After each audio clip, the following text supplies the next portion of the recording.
Majority rule, majority rule क्या होता है भाई? या फिर rule in Foss versus Harbottle case, Foss versus Harbottle का केस जो हुआ था, इसमें क्या रूल इस्टेब्लिश हुआ था, क्या रूल निकला था? ये केस हुआ था 1843 में। तो मेजॉरिटी रूल क्या होता है कि in matters of internal administration will of majority should prevail over will of minority. अंदरूनी मामले जो होते हैं कंपनी के, उन मामलों में मेजॉरिटी की विल जो है, मेजॉरिटी की इच्छा जो है, वो माइनॉरिटी की इच्छा के ऊपर रखी जाएगी, माइनॉरिटी की इच्छा के ऊपर प्रिवेल करेगी। ठीक है, ये होता है majority rule. In general commonly क्या होता है, courts will not interfere at the instance of share holders regarding management of company if directors और majority are acting within powers given by articles.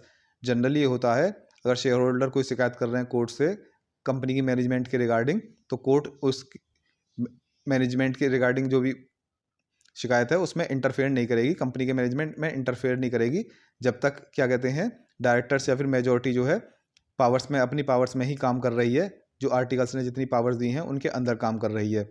इस केस में court interfere नहीं करेगी। ये इसका अजम्पशन क्या है, ये किस अजम्पशन पे बेस्ड है, क्या अज्यूम किया जाता है कि majority provides the capital to company bear the risk involve in investment so should be given wide powers of control. क्योंकि मेजॉरिटी जो है कंपनी को कैपिटल प्रोवाइड कराती है, संसाधन प्रोवाइड कराती है, पैसा प्रोवाइड कराती है, और जो इन्वेस्टमेंट किया है इसमें जो रिस्क है वो भी मेजॉरिटी झेलती है। तो इसलिए मेजॉरिटी को ज़्यादा पावर्स दी जानी चाहिए कंट्रोल करने की। तो इस बात के, इस अजम्पशन पे बेस्ड ये है कि कोर्ट इंटरफेयर नहीं करेगी। केस लॉ जो है फॉस वर्सेस हार्बॉटल, इसमें फैक्ट्स क्या क्या हैं केस के? दो शेयर होल्डर थे, फॉस और टर्टन, ये दोनों प्लेंटिफ थे। इन्होंने केस किया, किसके खिलाफ किया? 5 डायरेक्टर्स, 5 तो डायरेक्टर थे और भी लोग थे एंड अदर्स, ये डिफेंडेंट थे, इनके खिलाफ केस हुआ। कंपनी जो थी वो थी विक्टोरिया पार्क कंपनी। ये प्लेंटिफ जो थे फॉस टर्टन वगैरह जो हैं, इन्होंने क्या एलिगेशन, क्या आरोप लगाए? इन्हें आरोप लगाया कि property of company is been misapplied and wasted by fraudulent and illegal transaction, mortgages are improperly given over company's property।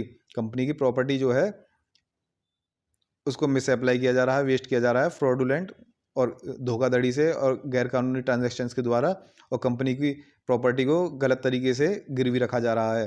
इसलिए इन्होंने कहा कि एक रिसीवर को अपॉइंट करो और क्या कहते हैं इन डिफेंडेंट जो हैं डायरेक्टर वगैरह, इनके खिलाफ एक्शन लिया जाए इस चीज़ के लिए कि इन्होंने कंपनी को लॉस किया है, कंपनी को नुकसान किया है।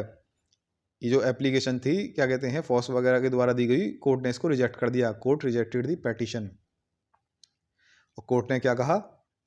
कोर्ट ने कहा कि the sole right to bring action is by company, company should self bring the action not its member, injury charge not exclusive to plaintiffs, it is injury to whole company. कि जो ये case करना था ये company को करना था, ठीक है, कंपनी को खुद केस करना था, उसके मेंबर्स को केस नहीं करना था। इंजरी केवल प्लेंटिफ्स को नहीं हुई है, अगर इंजरी हुई है तो वो सारी कंपनी को हुई है।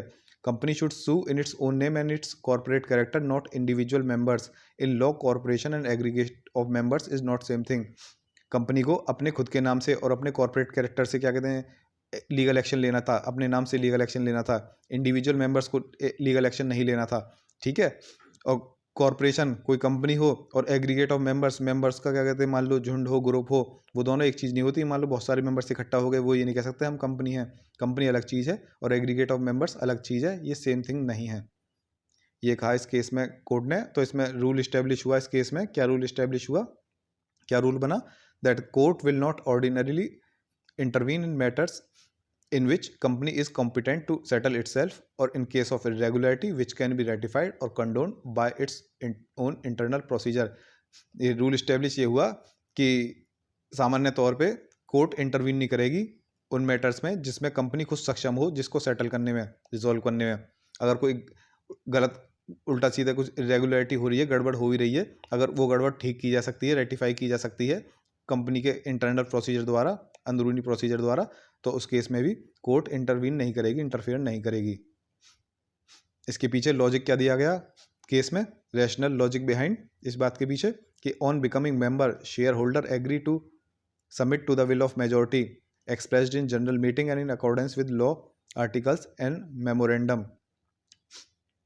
इसमें ये कहा गया जब भी कोई आदमी किसी कंपनी का शेयर होल्डर बनता है, मेंबर बनता है, ठीक है, कोई व्यक्ति किसी कंपनी का मेंबर बनता है तो एक तरह से वह मेजॉरिटी की विल जो है, मेजॉरिटी की इच्छा जो है उस उसको उसको मानने के लिए तैयार हो जाता है, एग्री हो जाता है, उसको submit agrees to submit to the will of majority, जो मेजॉरिटी कहेगी उसको मानने के लिए तैयार हो जाता है। एक तरह से ये मान के चला जाता है कि आप मेंबर बन रहे हो तो आपको क्या कहते हैं, एक तरह से उस कंपनी में जा ही क्यों रहे हो अगर आपको उसकी मेजॉरिटी की बात नहीं माननी। मेजॉरिटी की अगर आप मेंबर बन रहे हो तो इसका मतलब ये है आप ये मान के चल रहे हो कि आप मेजॉरिटी की बात मानोगे।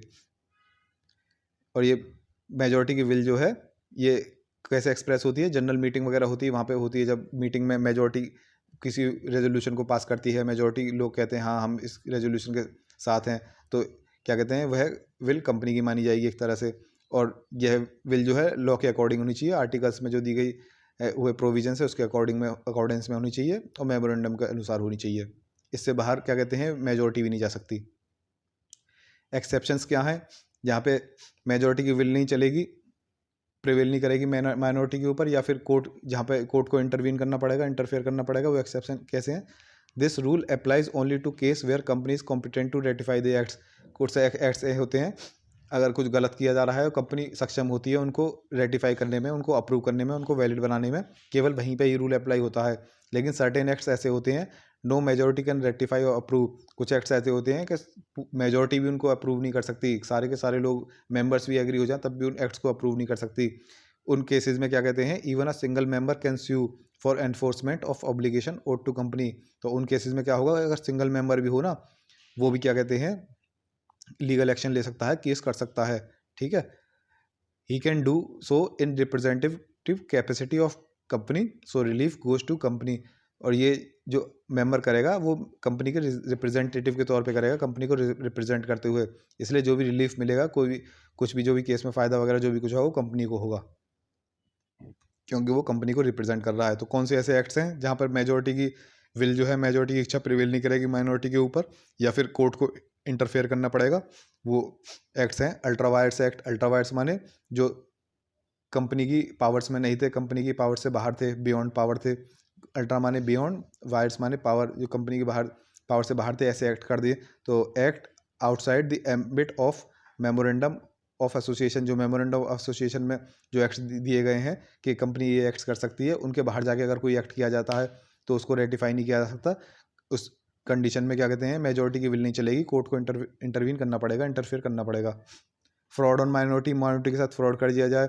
Majority does fraud on minority to give majority advantage which minority will be deprived of and not done for benefit of company. Majority कोई ऐसा काम करे जो कि माइनॉरिटी के ऊपर फ्रॉड हो, धोखाधड़ी हो माइनॉरिटी के साथ, जिससे कि मेजॉरिटी को एडवांटेज मिल जाए, जो एडवांटेज माइनॉरिटी को ना मिल पाए, और ये सारा काम कंपनी के बेनिफिट के लिए ना किया गया हो, ठीक है। और क्या है, एक्ट्स रिक्वायरिंग स्पेशल रेजोल्यूशन। कुछ एक्ट्स ऐसे होते हैं जिनमें स्पेशल रेजोल्यूशन की ज़रूरत है, ऑर्डिनरी रेजोल्यूशन से काम नहीं चलेगा। अगर वो काम बिना स्पेशल रेजोल्यूशन को पास किए ही कर दिए गए तो उस टाइम मेजॉरिटी की विल नहीं चलेगी और क्या कहते हैं कोर्ट को इंटरवीन करना पड़ेगा। Generally ordinary resolution for decision on internal affairs, ज़्यादातर जो है ऑर्डिनरी रेजोल्यूशन से काम चल जाता है। बट सर्टेन एक्ट्स, लेकिन कुछ एक्ट्स ऐसे होते हैं done only by passing special resolution, जो कि स्पेशल रेजोल्यूशन को पास करके ही हो सकते हैं। If majority do not do any such act without passing special resolution, अगर मेजॉरिटी ऐसा कोई काम करती है जिसके लिए स्पेशल रेजोल्यूशन चाहिए था और बिना उसको पास कर ही कर रही है, तो उस टाइम मेजॉरिटी की विल नहीं प्रिवेल करेगी माइनॉरिटी के ऊपर और कोर्ट को इंटरवीन करना पड़ेगा, इंटरफेयर करना पड़ेगा। जब इन्फ्रिंजमेंट हो शेयर होल्डर्स के इंडिविजुअल मेंबरशिप राइट्स के साथ,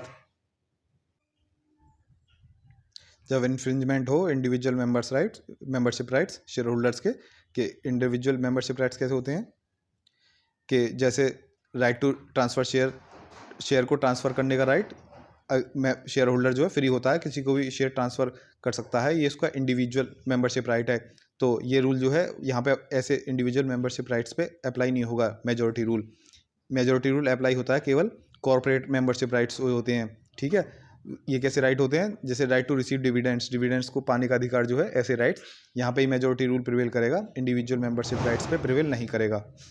या फिर कोर्ट कब इंटरवीन करेगी, when wrong doers are in control, okay. The action should have been brought by company itself but the control of company is in hands of wrong doers themselves.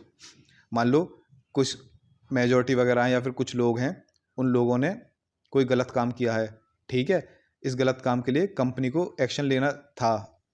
दो action should have been brought by company, company को action लेना था उस गलत काम के लिए, लेकिन जिन्होंने ये गलत काम किया है वो खुद कंपनी के कंट्रोल में है, मतलब कंपनी इनके कंट्रोल में है, इन्हीं लोगों के कंट्रोल में है। तो जब कंपनी इन लोगों के कंट्रोल में है तो ये अपने खिलाफ ही एक्शन क्यों लेंगे। तो ऐसे कंडीशंस में कोर्ट इंटरफेयर करती है, इंटरवीन करती है, ठीक है। और किस केस में इंटरवीन करेगी कोर्ट या फिर मेजॉरिटी रूल अप्लाई नहीं होगा, जब ऑपरेशन और मिसमैनेजमेंट होता है, जब कंपनी के अफेयर्स इस तरह से चलाए जा रहे हों जो कि अब कंपनी के लिए प्रिजुडिशियल हो, डेट्रीमेंटल हो, हानिकारक हो, नुकसानदायक हो, या फिर वो एक्ट जो ऑपरेसिव हो माइनॉरिटी शेयर होल्डर्स के लिए, उनका उत्पीड़न किया जा रहा हो एब्यूज़ ऑफ पावर के द्वारा, जो पावर मिली हुई है मेजॉरिटी को उसका इस्तेमाल करके माइनॉरिटी के उत्पीड़न किया जा रहा हो उस केस में। तो ये हो गया आपका मेजॉरिटी रूल या फिर rule in Foss versus Harbottle. अगर ये पीडीएफ चाहिए आपको इन नोट्स की रिवीजन पर्पस के लिए, रिवीजन करने के लिए, तो इसका डाउनलोड लिंक डिस्क्रिप्शन बॉक्स या कमेंट बॉक्स में मिल जाएगा। अगला टॉपिक जो है वो है ऑपरेशन एंड मिसमैनेजमेंट, ये अगले वीडियो में देखते हैं।